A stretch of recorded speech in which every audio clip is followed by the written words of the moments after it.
Oke, kembali lagi bersama saya Muin Banyal dan Bapak Jasmine, dan tentunya salam apapun itu untuk ilmu pengetahuan. Hari ini kita akan bahas tentang transformasi Laplace, di mana transformasi ini merupakan salah satu metode yang dapat digunakan untuk menyelesaikan persamaan diferensial biasa dengan mengubah persamaan diferensial menjadi persamaan aljabar, sehingga proses penyelesaiannya itu lebih mudah gitu. Nah, metode ini pertama kali dicetuskan oleh Simon Laplace pada tahun 1749 sampai 1827. Jadi menurut Laplace, jika kita punya sebuah fungsi ft adalah fungsi di mana untuk semua t itu lebih besar dari sama dengan 0, maka transformasi Laplace yang disebutkan dengan fs ataupun simbol Laplace seperti ini, fungsi dari f itu sama dengan integral 0 sampai tak hingga eksponensial pangkat minus st dikalikan dengan fungsi ft itu sendiri, ya. Nah, kita lihat di sini fs merupakan fungsi kompleks, sedangkan eksponensial pangkat minus st ini merupakan fungsi kernel. Oke. Nah, kita juga bisa melihat di sini bahwa transformasi Laplace ini dia mengubah fungsi domain t menjadi fungsi domain s, ataupun sebaliknya dari domain s ke fungsi domain t gitu. Jadi misalkan di sini ft, maka di sini fs. Begini maksud saya. Oke.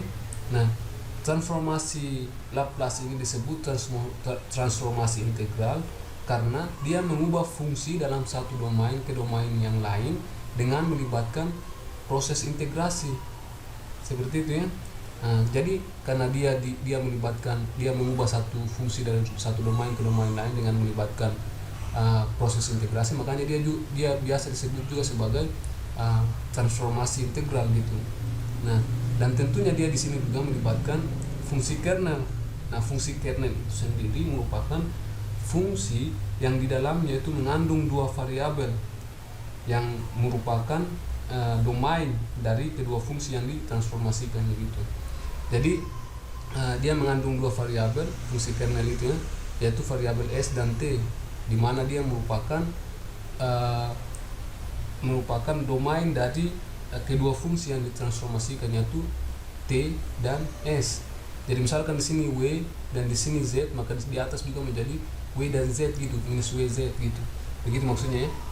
Nah, kita akan gunakan formulasi atau transformasi Laplace ini untuk merumuskan rumus dasar dari transformasi Laplace itu sendiri, yang nantinya di video ini saya belum tunjukkan, tapi di video selanjutnya saya akan tunjukkan kenapa bisa diperoleh rumus dasar seperti ini. Jadi dari rumus di atas kita bisa peroleh rumus dasar seperti ini. Rumus dasar yaitu misalkan Laplace dari t pangkat n itu sama dengan n faktorial dibagi dengan s pangkat n tambah 1. Nah, dari mana rumus ini berasal? Kita akan buktikan di video selanjutnya.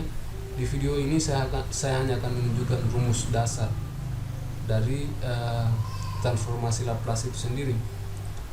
Untuk pembuktiannya nanti di video selanjutnya. Nah, dari rumus dasar ini kita bisa gunakan untuk menyelesaikan misalnya Laplace dari t pangkat 1. Jadi misalkan Laplace dari t pangkat 1 itu t pangkat 1 atau t pangkat 0. T pangkat 0 itu sama dengan t pangkat 0 itu kan 1. Jadi ini sama dengan apa ini? N faktorial 0 faktorial dibagi dengan s pangkat n 0, ya, 0 tambah 1 karena pangkatnya 0. Jadi ini sama dengan 0 faktorial 1 s pangkat 0 tambah 1, ya, s. Dari Laplace dari 1 itu sama dengan 1 s. Bagaimana kalau Laplace dari t pangkat 1?